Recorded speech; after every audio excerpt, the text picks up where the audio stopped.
Hello students, हम लोग कर रहे हैं क्लास 9 मैथ्स सेकंड चैप्टर और एक्सरसाइज है 2.2 और हम लोग थर्ड क्वेश्चन पे आ गए हैं। थर्ड क्वेश्चन है verify whether the following are zeros of the polynomial indicated against that. आपके पास कुछ पॉलिनोमियल्स दी हुई जैसे फर्स्ट पार्ट में, और इसके साथ आपको एक एक्स की वैल्यू या वेरिएबल की वैल्यू दी हुई है। तो वो हमें बताना है कि क्या ये वैल्यू इस पॉलिनोमियल का जीरो है।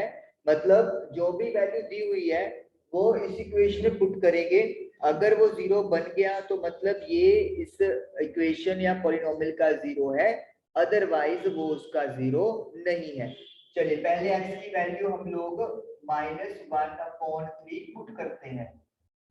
3 मल्टीप्लाई बाय -1/3 प्लस का 1, ये 3 से 3 कैंसिल हो गया तो माइनस का 1 प्लस 1। तो यू कैन सी ये अपने पास जीरो आ गया है। तो इसका मतलब क्या है कि x की वैल्यू 1/3 माइनस का है जो वो इस पॉलिनोमियल का जीरो है। सेकंड पॉलिनोमियल है मेरे पास p of x is equal to 5x minus का पाई और x की वैल्यू है 4/5। तो चलिए x की वैल्यू 4/5 पुट करते हैं। पाई की वैल्यू पुट नहीं करेंगे, पाई को हम लोग पाई ही रखेंगे। तो ये आपका 4 आ गया, 4 माइनस पाई। अगर आप पाई की वैल्यू पुट भी कर दोगे 22/7 या 3.14, स्टिल ये जीरो के इक्वल नहीं आएगा। तो इसका मतलब क्या है कि ये वाला जो वेरिएबल का वैल्यू है 4/5 इस पॉलिनोमियल का जीरो नहीं है। तो ये थर्ड क्वेश्चन का सेकंड पार्ट डन हो गया। थर्ड पार्ट करते हैं अब।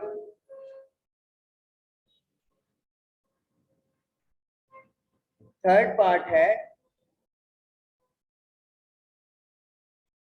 p of x is equal to x square minus 1। और x की मुझे दो वैल्यूज दी हुई है, एक है +1 और एक है -1। तो हम लोग 1 बाय 1 चेक करेंगे। पहले x की वैल्यू 1 पुट करते हैं। तो 1 का स्क्वायर 1 होता है और 1 में से 1 गया 0। तो इसका मतलब x की वैल्यू 1 इस पॉलिनोमियल का सॉल्यूशन या जीरो है। नेक्स्ट x की वैल्यू -1 पुट कर दो। -1 का स्क्वायर 1, 1 माइनस 1 0। तो यू कैन क्लियरली सी कि ये भी जीरो बना रहा है। तो इसका मतलब 1 and -1 both the values are the zeros of this polynomial. तो हमारा आंसर क्या आ जाएगा? यस आ जाएगा। फोर्थ पॉलिनोमियल है p of x is equal to x plus 1 x minus 2। x की वैल्यू है माइनस का 1 एंड 2। तो यहाँ पे भी दो वैल्यूज को वेरीफाई करना है। तो सबसे पहले x की वैल्यू -1 चेक करते हैं। -1 + 1 -1 -2। -1 + 1 0, -1 और -2 -3। 0 मल्टीप्लाई बाय समथिंग 0। तो इसका मतलब x की वैल्यू -1 इस पॉलिनोमियल का जीरो है। अब चेक करेंगे x की वैल्यू 2। 2 + 1 2 - 2। तो 2 + 1 3 होता है, लेकिन 2 में से 2 गया 0। Something multiply by 0 0। तो इसका मतलब -1 और 2 यहाँ पर दोनों ही वैल्यूज इस पॉलिनोमियल की जीरो है। तो यानी कि थर्ड और फोर्थ दोनों ही जो वैल्यूज गिवन है वो पॉलिनोमियल की जीरो है। फिफ्थ पार्ट अब हम लोग करेंगे। फिफ्थ पार्ट है p of x x square x is equal to 0। तो x की वैल्यू 0 पुट कर दो। जीरो का स्क्वायर जीरो होता है, तो इसका मतलब ये भी आप लोगों का पॉलिनोमियल का जीरो है। Sixth part, p of x is equal to l x plus m, और x की वैल्यू है माइनस का m अपॉन एल। अब पुट कर देंगे value minus m upon L,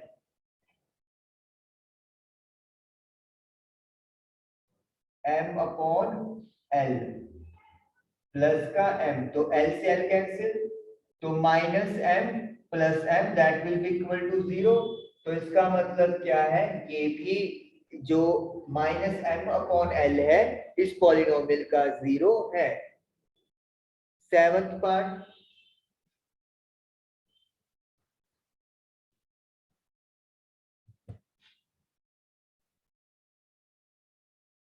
p of x is equal to 3x square minus one.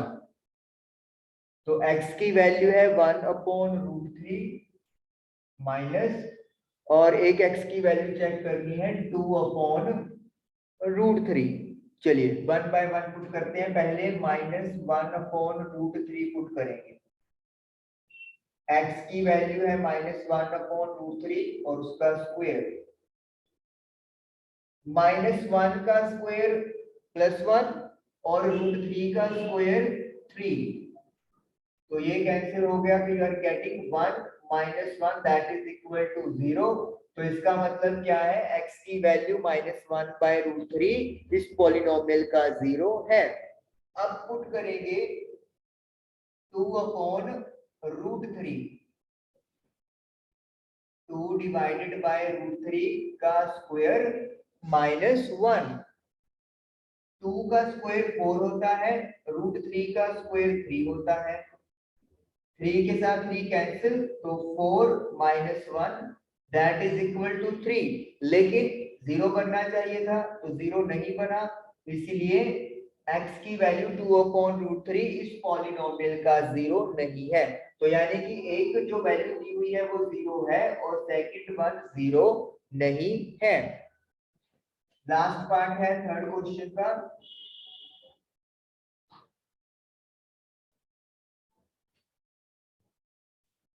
p of x is equal to 2x plus 1 और x की value is given as 1/2। चलिए x की जगह 1/2 put करते हैं, 1/2 plus 1, तो 2 के साथ 2 कैंसिल, तो 1 बच गया, 1 + 1 2, तो अगेन 0 नहीं बना, यानी कि नॉट इक्वल टू 0।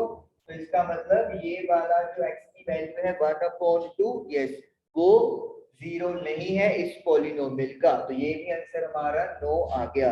तो इस तरीके से थर्ड क्वेश्चन हमारा इस एक्सरसाइज का कंप्लीट हुआ। Now let us do question number 4।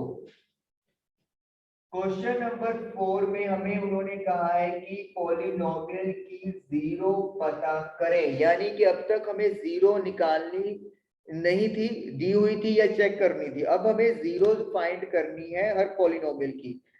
एक क्वेश्चन करते हैं, p of x is equal to x plus 5। सबसे पहले जीरो का मतलब क्या है, वेरिएबल की वैल्यू पता करनी है, यानी कि x की वैल्यू पता करनी है इस क्वेश्चन में। और अगर जीरो पता कर रहे हैं तो यानी कि p ऑफ x की वैल्यू क्या होनी चाहिए, जीरो, x की वैल्यू नहीं, p ऑफ x की वैल्यू। तो इसका मतलब x plus 5 should be equal to 0, तो x की वैल्यू आ गई -5। तो यानी कि अगर x की वैल्यू आप -5 पुट कर दोगे तो ये पूरा पॉलिनोमियल 0 बन जाएगा। और आप चेक भी कर सकते हो, -5 + 5 0, तो ये x इज इक्वल टू -5 इस पॉलिनोमियल का 0 बन गया। चलिए सेकंड पार्ट करते हैं अब, p of x is equal to x - 5। तो अगेन वही सिस्टम, p ऑफ x को 0 पुट कर दो, तो x - 5 इज इक्वल टू 0, तो x इज इक्वल टू 5 आ गया। तो इस तरीके से x इज इक्वल टू 5, 5 यहाँ पे क्या है, इस पॉलिनोमियल का 0 है, तो यानी कि हमारे पास x की वैल्यू या वेरिएबल की वैल्यू 5 आ गई। थर्ड पार्ट है p of x is equal to 2x plus 5।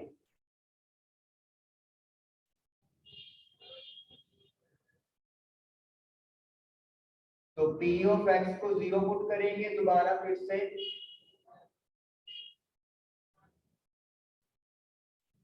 5 transfer कर दो, माइनस मल्टीप्लाई में है, उधर जाकर डिवाइड, तो यानी कि x की वैल्यू -5/2 हमारे पास बन गया। आप पुट करके भी वेरीफाई कर सकते हो कि आपका आंसर सही है या नहीं है। आप देखोगे कि जब मैं -5/2 पुट करके देखूंगा तो मेरा आंसर बिल्कुल सही आएगा, पॉलिनोमियल 0 बन जाता है। फोर्थ पार्ट है 3x माइनस का 2, तो p ऑफ x को 0 पुट कर दो, 3x minus 2 is equal to 0, 2 को ट्रांसफर करोगे तो पॉजिटिव हो जाएगा, फिर x कैलकुलेट करने के लिए 3 को डिवाइड कर देंगे, तो आई विल गेट 2/3। तो ये वो वैल्यू आ गई वेरिएबल की जिसको पुट करके ये जो पॉलिनोमियल है वो 0 बन जाएगा। तो x is equal to 2/3। Next fifth part करते हैं, p of x is equal to 3x। चलिए p ऑफ x को क्या पुट कर देंगे, 0, सो 3x इज इक्वल टू 0, तो x की वैल्यू आ गई 0/3, दैट इज इक्वल टू 0। तो जब आप x 0 पुट कर दोगे तो 3 इंटू 0 0, तो पॉलिनोमियल 0 बन गया, तो इसका मतलब x 0 हमारा बिल्कुल करेक्ट आंसर आया है। Okay, then sixth question, p of x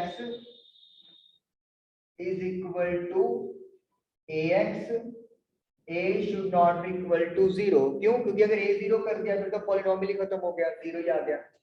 चलिए, तो p ऑफ x को क्या हो गया, 0 पुट कर दे, तो ax is equal to 0, तो x की वैल्यू आ गई 0/a,